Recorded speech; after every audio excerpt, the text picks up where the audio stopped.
નમસ્કાર મિત્રો, ફરી એકવાર આપ સર્વેનું હાર્દિક સ્વાગત છે આપણી યુટ્યુબ ચેનલ યુનિક ઇન્ફો 1365માં।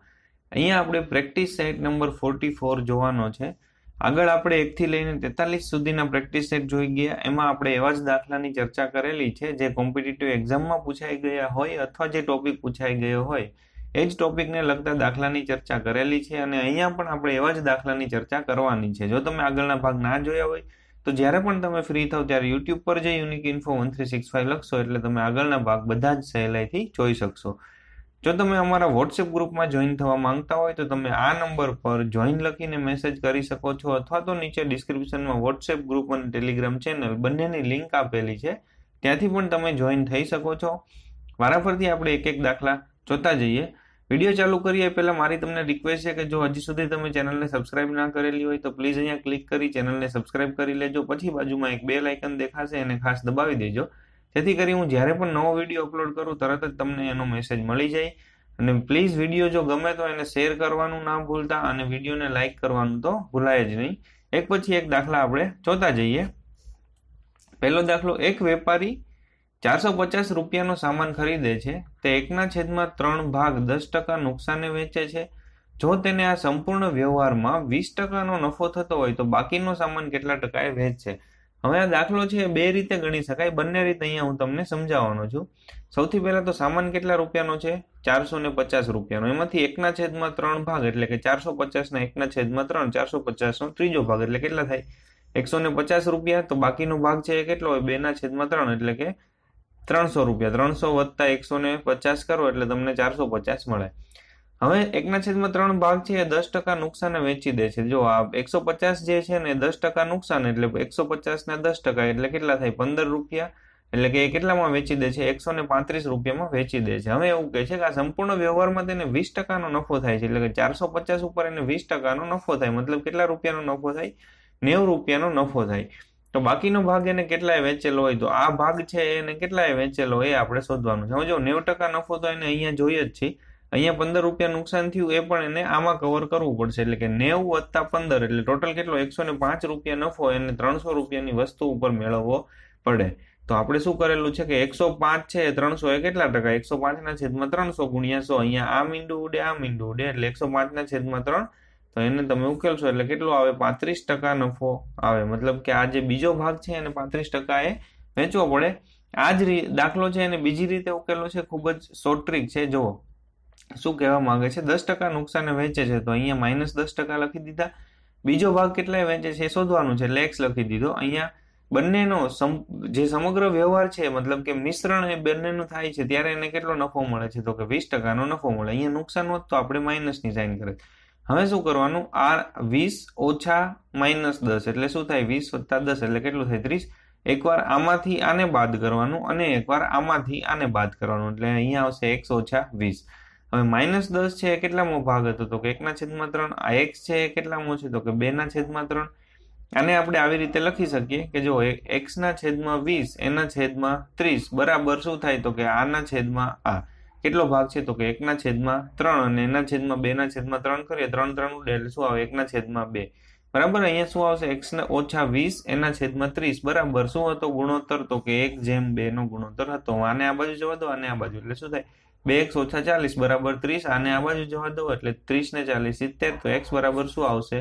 35 જવાબ આવશે, બરાબર। જેમ આપણે આગળ જોયું એમ બંને રીતે તમે ઉકેલી શકો। આ છે શોર્ટ ટ્રીક છે, આ રીત આવડી જાય તો તમે ઘણા બધા ચેપ્ટરમાં આ રીત છે એને ઉપયોગ કરી શકો। જોઈએ આના પછીનો દાખલો, જો 17 બોલને 720 રૂપિયામાં વેચવામાં આવે તો 5 બોલની મૂળ કિંમત જેટલી ખોટ જાય છે, તો બોલની મૂળ કિંમત શોધો।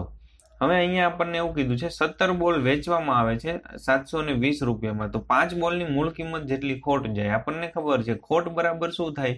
તો કે મૂળ કિંમત ઓછા વેચાણ કિંમત। હવે અહીંયા આપણને એવું કીધું છે, અહીંયા આપણે ધારવું પડે કે એક બોલની કિંમત છે માનો કે કેટલી છે? x રૂપિયા જેટલી છે, તો 17 બોલ અહીંયા વેચવાના છે। 17 બોલની મૂળ કિંમત કેટલી થાય? 17x રૂપિયા જેટલી થાય। વેચાણ કિંમત છે એ કેટલી છે? 720 એટલે કે 17x ઓછા 720 બરાબર શું થશે? તો કે 5 બોલની મૂળ કિંમત જેટલી એને ખોટ જાય છે, એટલે કે 17x ઓછા 720 કરું તો શું મળે મને? 5 બોલની મૂળ કિંમત એટલે કેટલી થાય? 5x।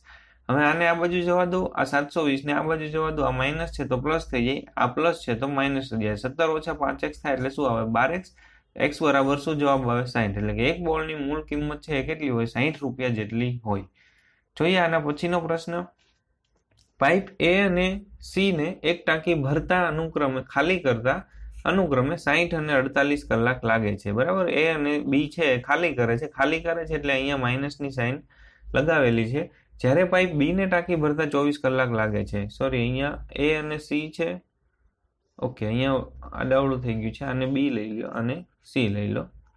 બરાબર, હવે શું કહે છે, એ અને બી ને એક ટાંકી ખાલી કરતા અનુક્રમે 60 અને 48 કલાક લાગે છે. જ્યારે પાઇપ સી ને ટાંકી ભરતા 24 કલાક લાગે છે, તો ખાલી ટાંકીને 1/3 જેટલી ભરવામાં આવે તો કેટલો સમય લાગે? અહીંયા કન્ડિશન આપવાની મારાથી ભૂલાઈ ગઈ છે. અહીંયા કન્ડિશન એવી હોય કે જો ત્રણેય નળ એક સાથે ચાલુ હોય તો ખાલી ટાંકીને 1/3 જેટલી ભરવા માટે કેટલો સમય લાગે? હવે એ છે 60 કલાકમાં ખાલી કરે, બી 48 કલાકમાં, સી 24 કલાકમાં ભરી દે. આ બધાનો આપણે લસા લેવો પડે. આ બધાનો લસા લઈએ એ શું થાય ટાંકીની ક્ષમતા. આ બધાનો તમે લસા લેશો તો શું આવશે 240 આવશે. જે સીડીની રીત છે એ રીતે તમે આનો લસા છે એ લઈ શકો. 60, 48, 24. અહીંયા પછી 12 થી ભાગ ચાલે તો 12 × 5 = 60, 12 × 4 = 48. અહીંયા આવશે 12 × 2 = 24. આવી રીતે કરશો તો તમે લસા આનો ઉકેલી શકશો. લસા 240 આવે. એનો મતલબ એવો થાય એ છે 240 લીટર પાણી 60 કલાકમાં ખાલી કરે છે. એટલે 1 કલાકમાં એ કેટલું ખાલી કરતો હોય તો કે 4 લીટર જેટલું. એવી જ રીતે બી છે 5 લીટર અને સી છે 24 કલાકમાં 240 લીટર જેટલું પાણી ભરી દે છે. મતલબ 1 કલાકમાં કેટલું 10 લીટર જેટલું પાણી ભરતો હોય. હવે ત્રણેય નળ સાથે ચાલુ હોય ત્યારે સી છે 10 લીટર જેટલું ભરે, બી છે 5 લીટર ખાલી કરે, એ છે એ પણ 4 લીટર ખાલી કરે. એટલે કે ભરાય કેટલું તો કે 1 કલાકમાં 1 લીટર જેટલું પાણી ભરાય. હવે એવું કહે છે કે 1/3 જેટલી ટાંકી ભરવી છે. ટોટલ ક્ષમતા કેટલી છે તો કે 240 લીટરની, એમાં 1/3 એટલે કે 80 લીટર જેટલી ટાંકી આપણે જો ભરવી હોય તો કેટલો સમય લાગે? તો જો 1 કલાકમાં 1 લીટર જેટલું પાણી ભરાતું હોય તો 80 લીટર પાણી ભરવા માટે કેટલો સમય જોઈએ? તો કે 80 કલાકનો સમય જોઈએ. જોઈએ આના પછી. એક ટાંકીને બે પાઇપ એ અને બી અનુક્રમે 60 અને 40 મિનિટમાં ભરી દે છે. જો 60 અને 40 મિનિટમાં ભરી દે છે. જો ટાંકી સંપૂર્ણ ખાલી હોય અને એકલા બી પાઇપ દ્વારા અડધી ટાંકી ભરવામાં આવે અને બાકીની અડધી ટાંકી એ અને બી દ્વારા ભરવામાં આવે તો કેટલા મિનિટમાં ટાંકી સંપૂર્ણ ભરાય છે? અહીંયા શું કહે છે, એ પાઇપ છે 60 મિનિટમાં એક ટાંકી ભરી દે છે, બી પાઇપ છે 40 મિનિટમાં એક ટાંકી સંપૂર્ણ ભરી દે છે.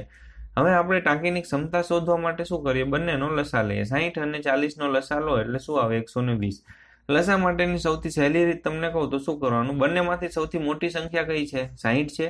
60 નો ઘડિયો બોલતા જાઓ. 60 × 60, 40 માં 60 આવે ના આવે? 60 દુ 120.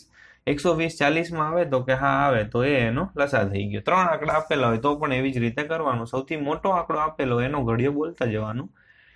હવે જો અહીંયા 120 લીટર પાણી ભરવા માટે એ ને 60 મિનિટ લાગે છે, તો 1 મિનિટમાં એ 2 લીટર જેટલું પાણી ભરતો હોય. એવી જ રીતે બી છે 1 મિનિટમાં કેટલું પાણી ભરતો હોય? 3 લીટર જેટલું પાણી ભરતો હોય. હવે એવું કહે છે કે ટાંકી અડધી ભરાઈ જાય, અડધી ટાંકી ભરવા માટે ખાલી એકલા બી પાઇપનો ઉપયોગ કરવામાં આવે છે. ટાંકીની ક્ષમતા કેટલી છે? 120 લીટરની અડધી ટાંકી, મતલબ કે 60 લીટરનું પાણી ભરવા માટે ખાલી બી પાઇપ ચાલુ છે. બી છે 1 મિનિટમાં કેટલું ભરે? 3 લીટર જેટલું પાણી ભરે. તો 60 લીટર પાણી ભરવા એને કેટલો સમય લાગે? તો કે 20 મિનિટનો સમય લાગે. 20 આપણે અહીંયા લખી દીધા. 12 ક્યાંથી આવ્યા એ હવે તમને સમજાવું છું.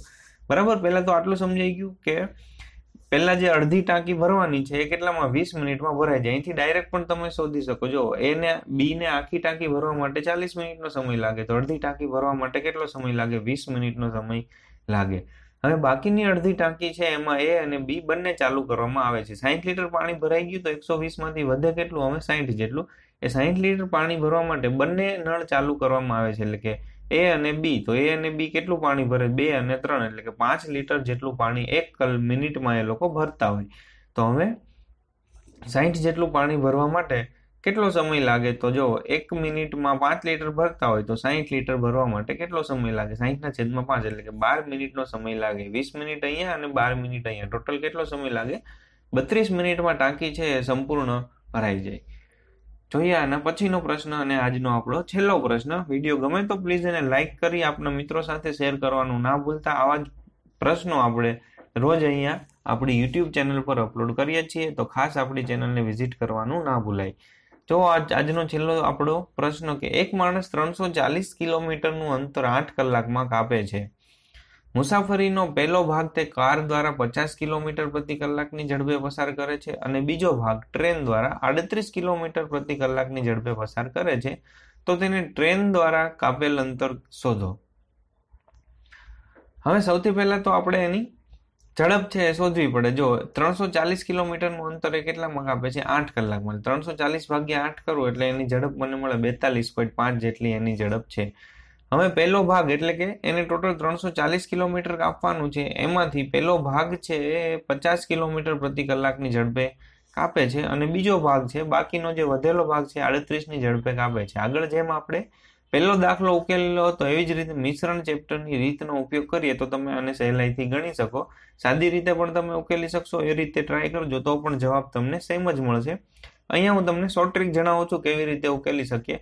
50, 38 વચ્ચે બંનેનું મિશ્રણ કેટલું છે? તો કે 42.5. હવે એકવાર આમાંથી આને બાદ કરો અને એકવાર આમાંથી આને બાદ કરો. 50 ઓછા 42.5 કરો એટલે 7.5 મળે. 42.5 ઓછા 38 કરો એટલે 4.5 મળે. બંનેથી 1.5 થી ભાગ ચાલશે તો 1.5 ગુણ્યા 3 કરો એટલે 4.5 મળે. 1.5 ગુણ્યા 5 કરો એટલે 7.5 મળે. આનો મતલબ એવો થાય ટોટલ એ લોકો કેટલું ચાલેલો છે માણસ? તો કે 8 કલાક જેટલી મુસાફરી કરેલી છે, એમાંથી 3 કલાકની મુસાફરી છે એ 50ની ઝડપે કરેલી છે અને 5 કલાકની મુસાફરી છે એ કેની ઝડપે કરેલી છે? તો કે 38ની. ટ્રેનની ઝડપ છે એ કેટલી છે? 38 કિલોમીટર પ્રતિ કલાકની. 38 કિલોમીટર પ્રતિ કલાકની ઝડપે એને 5 કલાક મુસાફરી કરેલી છે એટલે 38 ગુણ્યા 5 તો જવાબ શું આવે? 190 કિલોમીટર જેટલું અંતર એને કાપેલું હશે. મિત્રો, જો આપને વિડીયો ગમ્યો હોય તો પ્લીઝ એને લાઇક કરી આપણા મિત્રો સાથે વિડીયોને વધુમાં વધુ શેર